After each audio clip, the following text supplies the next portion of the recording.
Now, old-timers in Maine tell the story that at one time you could go to any part of that very rural state on a train before the car came along, and they closed down all the rail in Maine.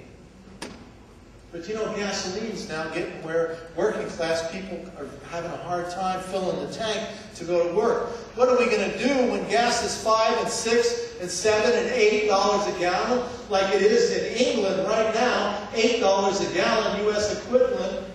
What are we going to do? How are people going to get to work without real public transportation? Imagine the jobs created in America building a rail system that would rival any in the world, connecting every single corner of the state of Maine and the state of Pennsylvania and the entire United States. Imagine getting us out of our gas-guzzling cars, no more war for oil, reducing the effects of global warming, climate change. Imagine the jobs created, laying track, building rail, and, you know, production workers feeling good about what they're doing. Imagine that. So why can't we talk about that? Why can't, when we're standing on the corner, holding our signs that say peace on them, why can't we begin to give a little definition of a real alternative vision to the American people who are hungry for answers? Why can't we begin to do that? Why can't we begin to demand the conversion of the military-industrial complex? If you think the corporations that run this country today are going to do it, they're leaving this country like rats off a sinking ship. They're investing overseas. Unless we convert the military-industrial complex and use those dollars to invest in an alternative future, sustainable technology future, there's going to be no investment in America. We're going to become a third world country. That's the reality of the story today. And the Republicans and the Democrats together, the empire parties, are not talking about this in any real way. There was another time like this in American history where the obstacles seemed so vast, when another economic system controlled our very lives and pitted people against people in America. It was a time of slavery, and many, many people believed we would never end that institution of slavery. It was just so powerful and so ingrained. Just like some people today say we'll never end war. Bruce, you're a dreamer. It's great rhetoric.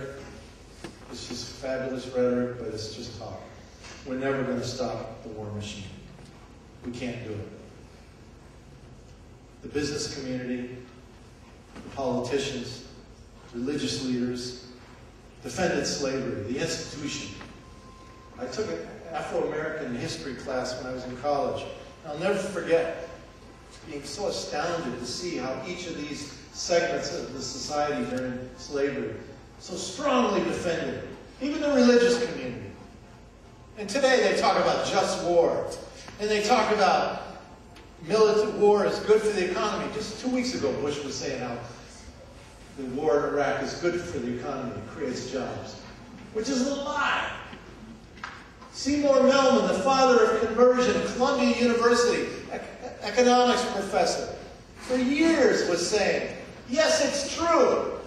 You take $1 million, yes, it's true, and you put it into military production, you create X number of jobs. That's true.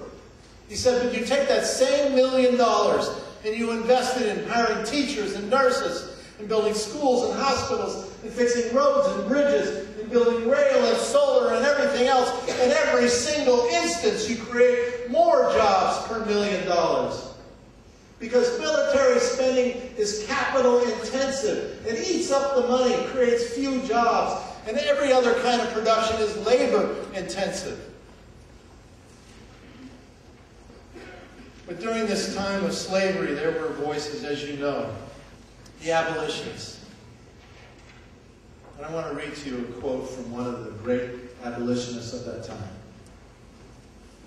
If there is no struggle, there is no progress.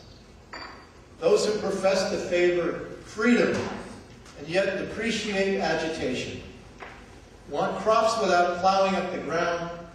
They want rain without the thunder and lightning. They want the ocean without the awful roar of its many waters. Power concedes nothing without a demand. It never did, and it never will. Frederick Douglass, that's right. And so today, here we are, once again, needing a demand, needing the people to make a demand on the political system, a resounding national, international call for the abolition of the war system. For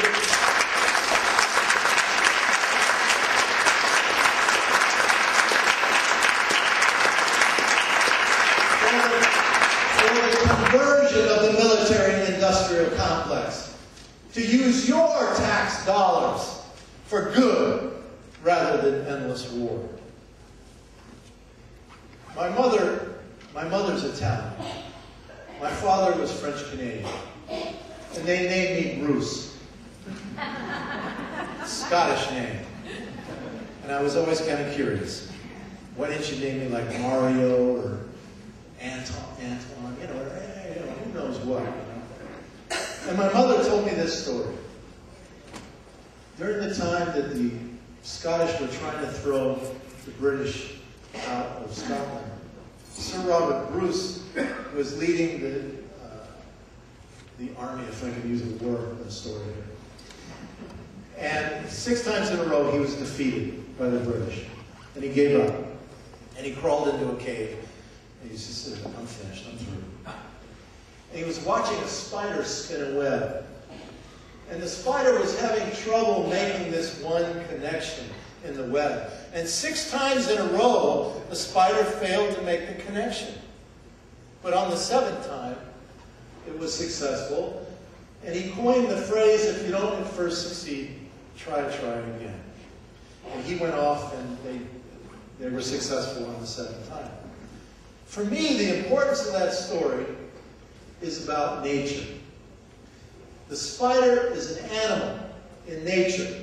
The spider does not intellectualize its job. The spider knows its job. If it takes the spider its entire life to spin that web, to make that one connection, spider does not intellectualize about it, get frustrated or anything else. But we humans, because we're so smart, we get ourselves all twisted up and tangled up. And we feel all hopeless and powerless, and we give up and everything else. And we forget that we're part of the animal kingdom too. And so I ask myself, what is my job? What is the most important thing for me to do on this planet? What is my job as a human being? And I come up with making sure my son, who's in his late 20s now, has a future. And that his children, if he chooses to have any, have a future. That's my job. And I'm never going to quit. Never. Thank you very much.